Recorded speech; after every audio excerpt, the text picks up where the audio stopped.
a video on rhubarb possets. So we are in forced rhubarb season at the moment. So we might as well take advantage of the forced rhubarb season and make some rhubarb possets. I'm sure this will work. So I've made quite a few possets recently, and I think this will be the last video. I think. So what we're going to do is we're going to cook the rhubarb in the oven. There's about, what was there? Was there about? There's about 400 grams worth of. I'll just have to check. There was about 400 grams worth of rhubarb I had, and then we sliced off about 50 grams, something like that. So what we've got? No, there was 500 grams, and we've got about 475 grams worth of chopped rhubarb. I'm going to cook it in the oven, so it's basically going to steam. I'm not going to add any sugar to it because I want to control the amount of sugar or sweetness that we put into it. So put it in the oven, in a tray, spread it out a bit, and what will happen is the heat from the oven will cook the rhubarb, and the juice will extract out of it. And then we're going to take that juice. So we're not going to waste the rhubarb. We're just going to take the juice, and then I'm going to reduce that juice down, so it will intensify the acidity of it and the flavour of the rhubarb, and then that's what we're going to use to set the cream and the sugar. So I go in the oven at 150 degrees until it's nice and soft and lots of juices come out, and then I'm going to take that juice without the actual pulp, fruit pulp. We're going to reduce that down. We're going to evaporate off the liquid from it and put it in a pan, reduce it down. We'll see how much juice we've got first, and then we can do like a proper recipe, because I did a gooseberry one and it wasn't like a proper recipe. It was just kind of me faffing around to see if it worked, but this one is actually like a proper recipe. So this recipe will also work for the gooseberries as well if you want to do it from some fresh gooseberries. So we'll take that juice, we'll weigh it to see how much juice came out of that amount of rhubarb. We'll take that juice, we'll reduce it down, probably by, say if we've got a litres worth of juice, we won't have, but I'll reduce it down to about 250 millilitres, something like that. And then that's what we will boil up.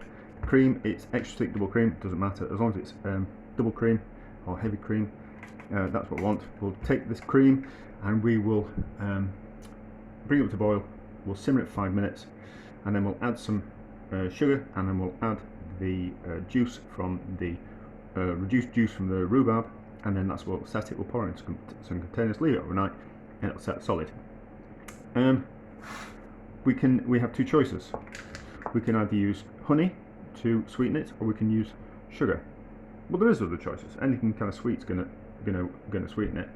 But the two choices that I'm going to go for is, I've got a little bit of honey left from another experiment, so we'll use that amount of honey up, and then we'll top it up with the sugar. You can use 100% honey to sweeten it, and you can just use granulated sugar. So it doesn't kind of really matter.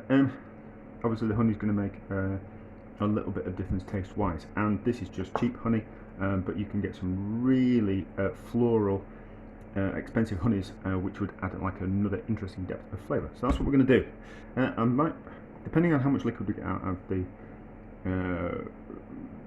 rhubarb, I might actually go out and buy some more cream, because I'm seeing my sister at the weekend, and I think it might be quite nice to take her a couple of possets as well, for her and her husband, which I'll kind of quite enjoy. So that's what we're doing. We'll cook it, we'll see how long it takes, and then we'll get the juice out of it, and then the actual fruit from the fruit pulp, the bits of rhubarb, I'll do something else with them. So we'll just add a bit of sugar to those and turn them into a little bit of compote, which will be nice with anything. And you can either turn it into like a crumble, a pie, or use it on yogurt or something like that, or fold it into some cream and make like a rhubarb eaten mess. That'd be kind of quite nice. But anyway, there we go. So I forgot about the rhubarb in the oven, and it's cooked, but a lot of the liquid has evaporated off. But let's weigh it, and then I'll see if it has actually evaporated its liquid off. So bowl, just move that. So bowl's got, what was it, 400 70 grams. So if there's 470 grams worth of pulp in here, we know that it is. It's a lovely colour. We'll just have to kind of see what is there. See if we've lost any kind of liquid. Yeah, we've lost quite a bit of liquid. I think we need to do this a different way. Yeah, so we've lost quite a bit of liquid there. So we've lost. Can I botch this together?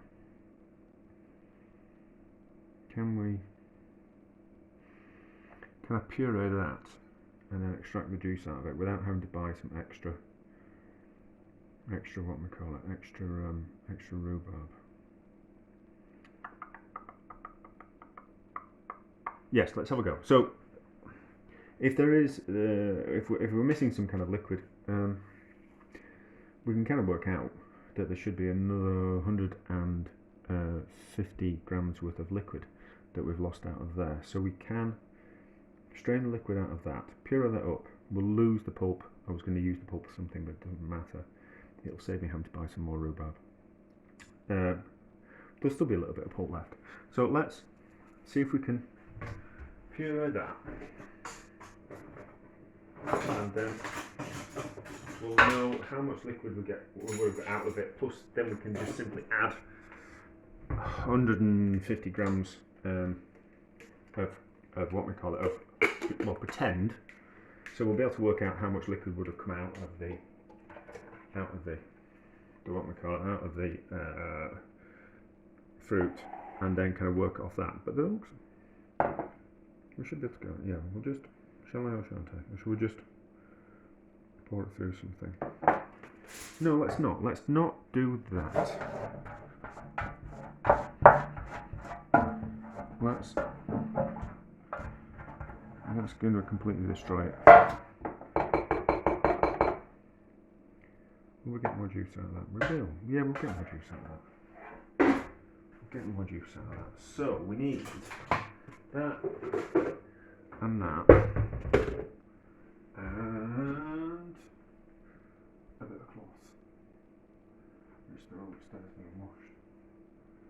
So I don't want to use that. I don't want to use that. I'll pause.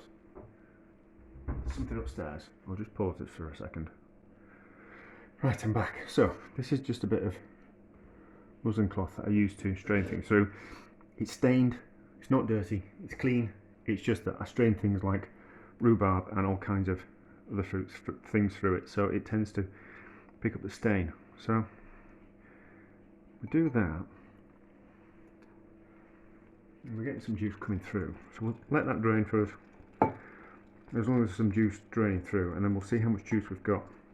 And then I think that juice will be okay to do that. What happens is the fruit can act as a filter for itself. So by doing that, we might have to squeeze it.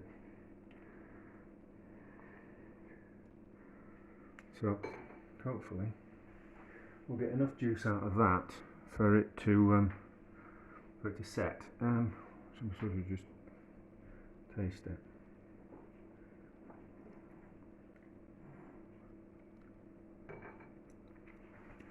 That might be acidic enough to set the posset, but we'll see how we kind of go. This is more, I suppose this is a bit of a chefy way of doing it, whereas I can't really give you I don't want to have to do it again to give you like a proper kind of recipe, but we'll see how we go. We'll see how we go. So we'll let that drain, and the juice will pass through it, and then if we need to, we'll give it we'll kind of form it into a bag and we'll give it a good squeeze, and then we'll get more juice out of that, and then we can and then we can use that juice to make the posset, hopefully. But we'll see how we go. I might end up just buying some more rhubarb anyway, but we'll see how we go. I have bought some more rhubarb. I bought 500 grams. There's about 470 grams worth in there. That's with the bits that I chopped off. So I bought 500 grams. There's about 30 grams worth of waste. I'm going to cook it in the microwave. I was thinking about pureeing it and then extracting the juice out of that way, and then reducing that juice. But I think what we can do, I cook apples in the microwave, so you don't need to kind of add any liquid to them. So I think if we cook the rhubarb in the microwave, it'll steam it, lots of juice will be able to come out, and we'll be able to kind of strain that juice and then kind of give that juice a taste. So I'll put it in the microwave. I'm not going to put a hole in the top. It's going to kind of like steam under pressure. So full power, we'll put it in for 3 minutes and we'll kind of see how we go. There's just going to be that hum of the microwave in the background because I'm trying to condense videos. So this is the rhubarb that I cooked yesterday, and it's been draining overnight. So it's lost a lot of its liquid.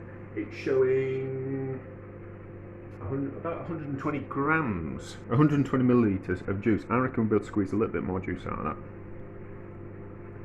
So maybe not. Maybe not. But I was thinking today, that we lost some liquid through evaporation when we were cooking it in the oven. So it's concentrated in flavour. It's concentrated. So if we can work out how much juice we get out of this new batch of rhubarb that I've got, try not to make this explode. So if we can work out how much juice we get out of this new batch of rhubarb, we can have an idea of how much is concentrated. I don't think we're going to get any more juice out of that. It's going to drip slowly. So no, we're not going to get much more juice out of that. I suppose we could do if we really tried, but there's 120 millilitres in there. Right, so what we're going to do, let's put that, we'll scrape the rhubarb into something, and then we'll properly measure. What we'll do, I will do it 2 ways. So what I need this to do. So if we, this is just for the sake of my interest. So if we scrape the rhubarb pulp into that dish, and I set the counter to 0 with the dish on it, we'll be able to see how much pulp there is and how much, and then we'll be able to measure how much liquid that comes out, and we'll taste that liquid as well. See if it's tart enough that it'll be able to be a bit messy. This. See if it's tart enough, or I think it's tart enough to set a lemon posset. Oh, not a lemon posset. It's going to be a rhubarb posset, isn't it? So we can put that back in there. It's a little bit messy, but that doesn't matter. And then this is the juice, and then so there's 170 grams worth of pulp in there. I'll add some sugar to that and I'll have it as compote. I'm not going to waste that. That'll be nice and a bit yogurt. And then tear it off to 0, and we'll see how much juice we've got. Let me drip for a bit, I think, will that. 110. 910. There's a little bit still more in there. Get the spatula. I did want this to be a short video, but not to matter. It doesn't matter. We'll put in some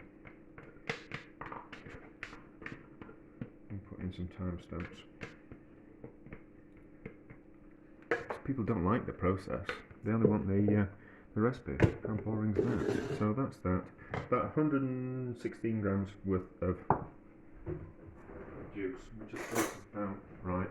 It's very difficult to kind of judge measuring jugs. I'm just going to find. So that's about the right kind of amount of liquid that we need to make 4 possets. That's certainly acidic enough to set a posset. That's certainly acidic enough. So that out there, and then let's have a look at this rhubarb.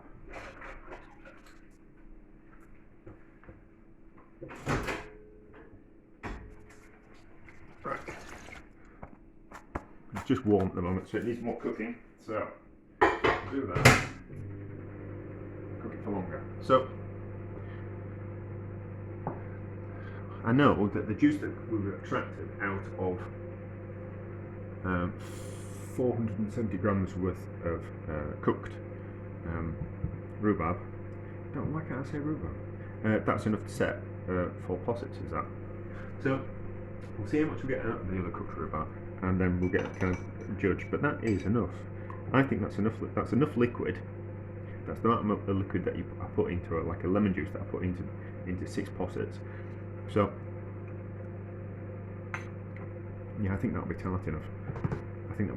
So I think it'll kind of work.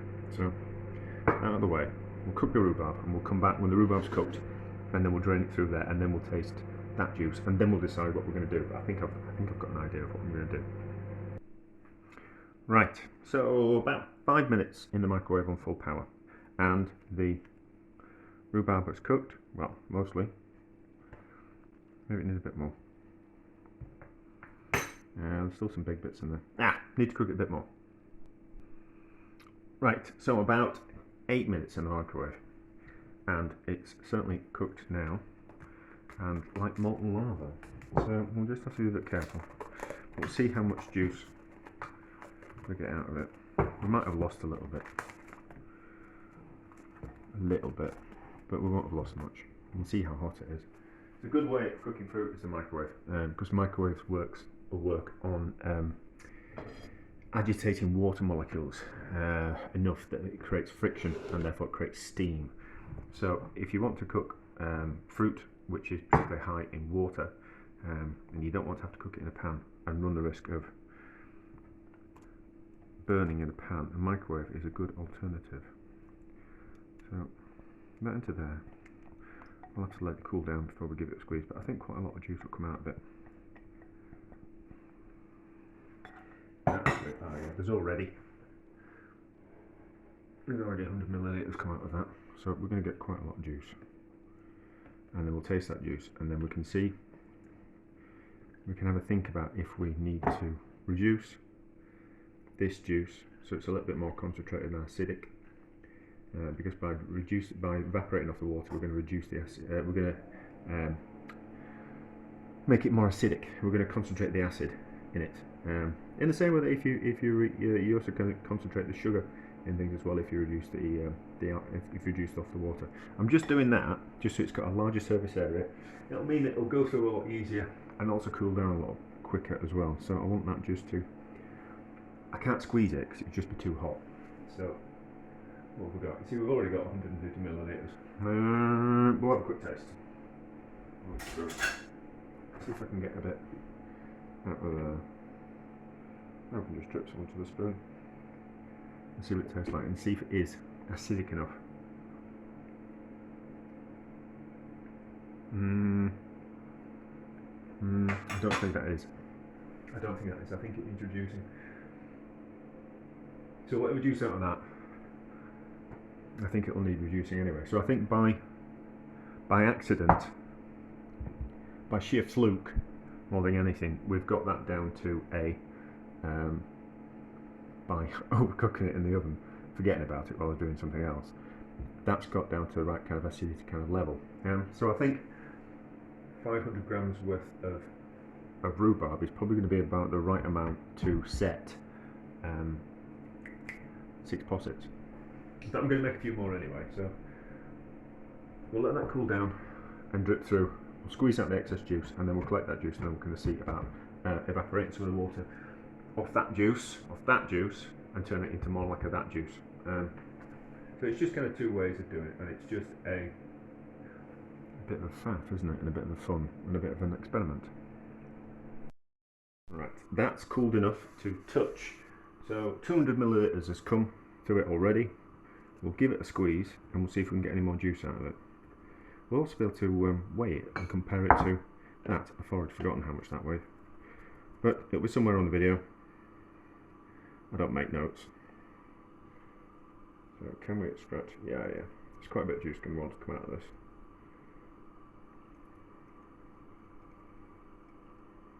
That's okay. So I'll carry on squeezing this. We'll see how much we get. I reckon we'll get 250 millilitres worth of juice, and that probably, if my memory's right, that's probably about kind of, did we lose about 130 grams worth of liquid through evaporation when I overcooked it in the oven? Is that about right? think so. I think so.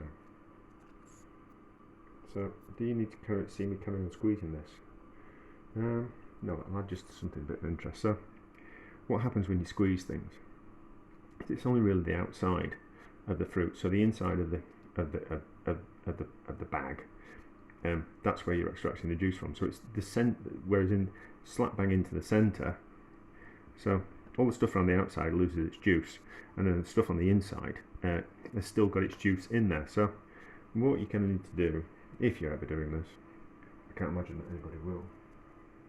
I seem to think there's only me that really enjoys faffing things like this. So you just need to massage the bag a little bit, like that, and then you move the fruit around on the inside, and then you can extract a bit more juice. I don't think you can buy rhubarb juice. You must be able to buy a rhubarb cocktail, a rhubarb cordial. You must be able to. Near me it's the Rhubarb Triangle. Well, I live in the Rhubarb Triangle. So we have got lots of rhubarb around by us. So if someone around here isn't making some rhubarb cordial, then something's wrong. Oh, yeah, I'm going to get back 250 millilitres worth of juice. I'll carry on squeezing and all that kind of stuff you don't know to see, and then we'll come back when I've got the juice out of that. Right, we have squeezed just about as much juice as we're going to get out of that. We could squeeze more, but we'll just be going on forever and ever and ever and ever and ever. So let's weigh the pulp, and then we'll have an idea if there is the same amount of, if my happy accident is some kind of actually worked, and cooking it in the oven kind of bypasses the having to reduce the juice in a pan. So that's on there. So we'll just weigh that because I've forgotten. So yeah, 169 grams of that, and then how much is in here? I reckon about the same. 174, yeah, so there's about the same amount of pulp, therefore we can deduce that we're going to get the same amount of, the liquid that got evaporated off the first batch in the oven, nearly lost it there, that batch will have, see it's slightly different colour as well, so it's slightly, that's more pinky. So how much liquid have we got in here?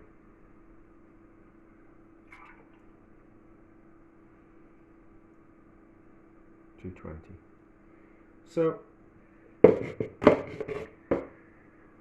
my deduction from that is that whichever way you do it, you're going to get a concentrated liquid. So we can cook it in the oven and we'll lose a bit of liquid through evaporation. It was covered in a bit of tinfoil, but we'll lose a bit of liquid through evaporation.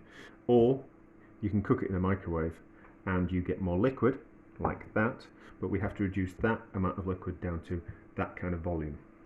So it was 220 and we need to reduce it down to 120, so we need to reduce it by about half. So skinning the cat, which is a phrase, we've skinned the cat in two different ways to get to the same kind of result. Apart from now we need to reduce that in a pan, which I will do, and then we'll have a go at making a posset. So what does that taste like? Forever washing spoons. So would I think this would be acidic enough to set a posset? Maybe.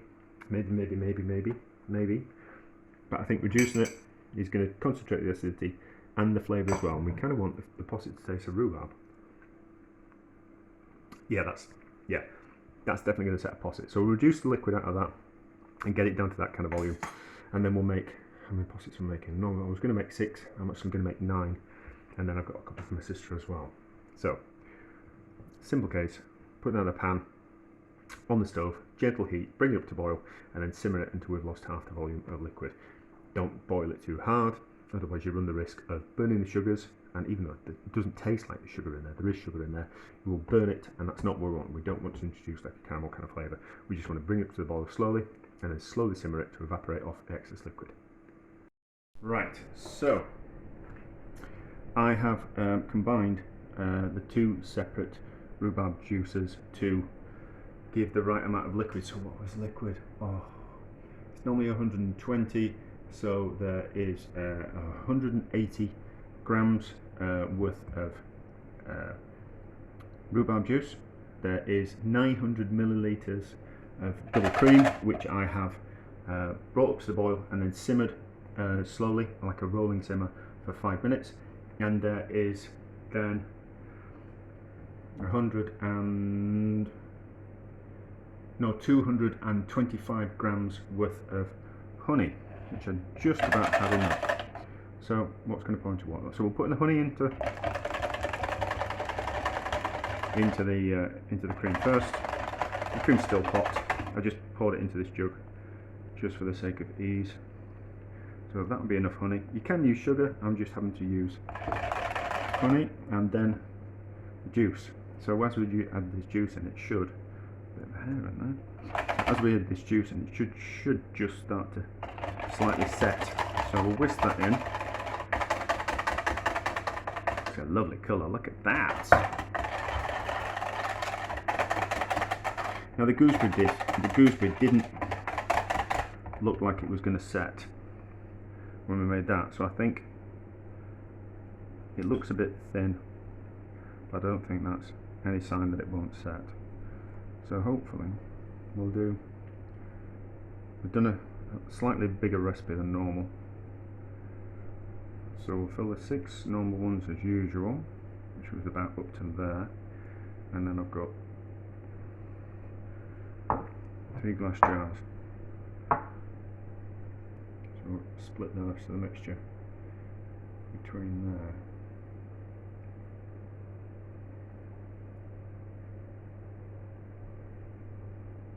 And then we'll let these set overnight, and we'll give one a taste to see how they go.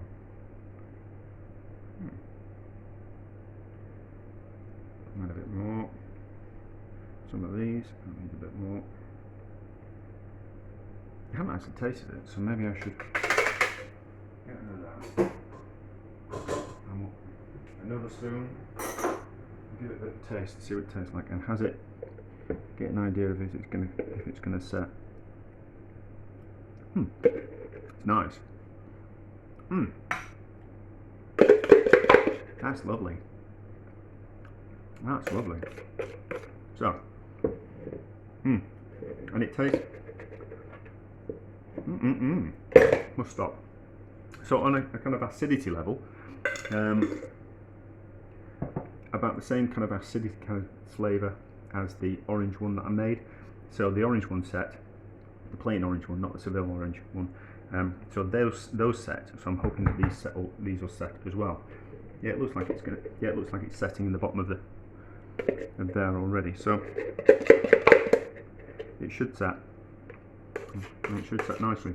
But there we go. Oh, yeah. So we'll get rid of that. Get rid of that. So this is the unsweetened pulp from the rhubarb. So we don't want to waste that. So we'll add it together. So I suppose what you could do is you could take this pulp, sweeten it, and then put it at the bottom of the containers, and then pour the rhubarb on top, which I would kind of recommend that you do. So right, I'll make a compote. We'll make a compote out of this, and then so what does that weigh? So we need to heat it. So the bowl should be about the same kind of weight. So there's 343 grams worth of pulp in there. So we'll add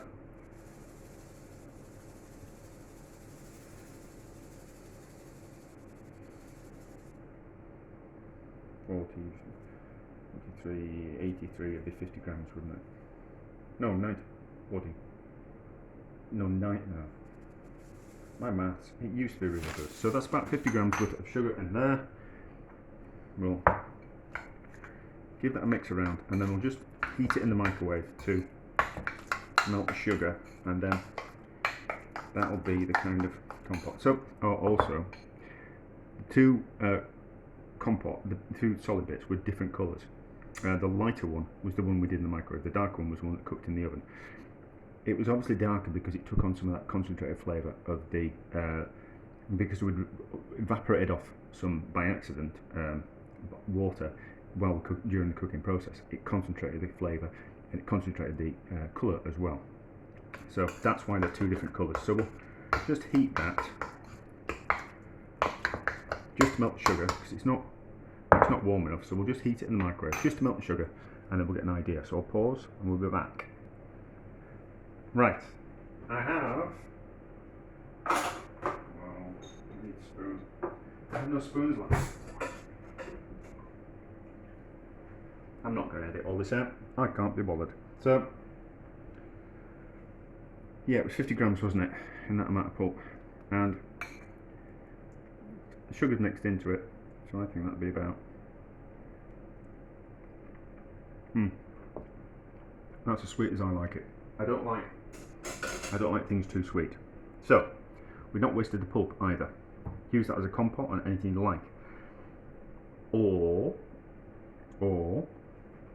make the compote and then put it underneath in the bottom of the jars, and then carefully pour the mixture on top, and then it will be like a rhubarb and custard type of thing. So like a different take on rhubarb and custard. What I'll do tomorrow is we'll give one of these a taste, see how they taste when they've cooled and they're set, and we'll put a bit of a compote on top.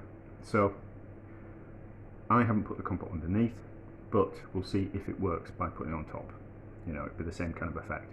But I always kind of think it's kind of quite nice when you dig into something. If there's something at the bottom, like if you make a, like when you dig into something and there's some cherries at the bottom, like a Knickerbocker Glory. You dig into something like that and there's some fruit, really nice fruit at the bottom. It's just that extra little bit extra special. So we'll see if that works in the morning. And then it's kind of, how do I describe this video? I haven't actually shown you how to make this properly, so it's not like a take this and do that and do that and do that. It's kind of like we've done like a working out kind of process, which I keep saying it. I find it much more interesting than the actual first result. You know, kind of take this and do that to it, and this is what you get. It's a bit boring to me. That the fun is in the working out and the faffing around in the kitchen. So we'll see what those are like tomorrow morning. Right, let's have a taste. How's it set? Yeah, that's pretty set. Oh, a little bit softer than usual. A little bit softer.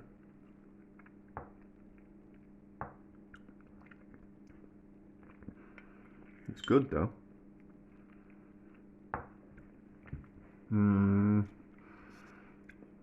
I think if you're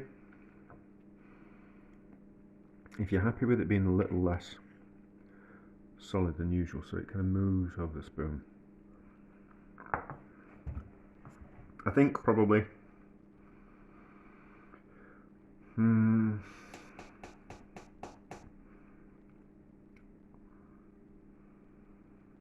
yeah, so you could reduce down the amount of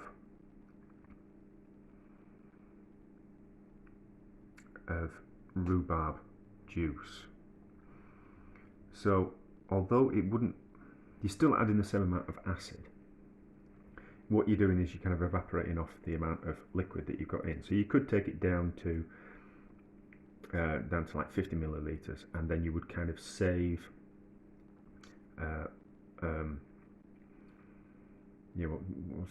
no, I did the rest of it slightly more, didn't I? Yeah, so you could reduce it down from like 100 whatever it was like 240, something like 240 milliliters, 240 grams, something like that. You could reduce it down to 50 grams, and instead of the normal 120 grams worth of milliliters worth of juice that you normally kind of add, you'd kind of save that amount of liquid, so it would be firmer. Or the other alternative would be to maybe do 750 grams worth of rhubarb and then extract the juice from that. Either way, we did it, it's fine.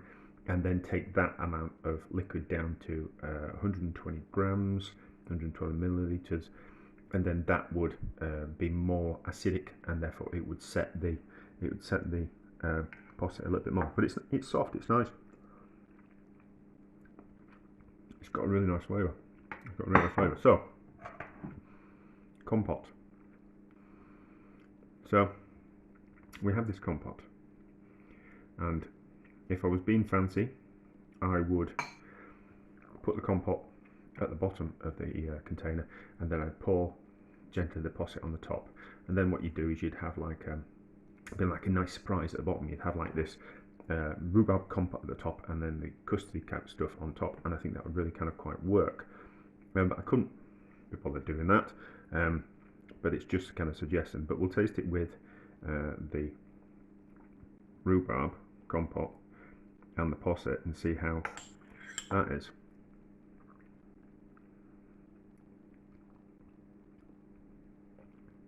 Yeah, really nice, really nice. That's what I would do.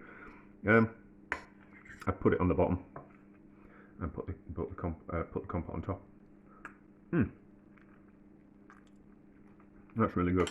That's nicer than gooseberry. In fact, you could do the same with the gooseberries. Cook the gooseberries, add a bit of sugar to them, put them at the bottom, and there we go. I suppose if you didn't want to do that, you could put the compote on top, but I think the compote underneath, with the with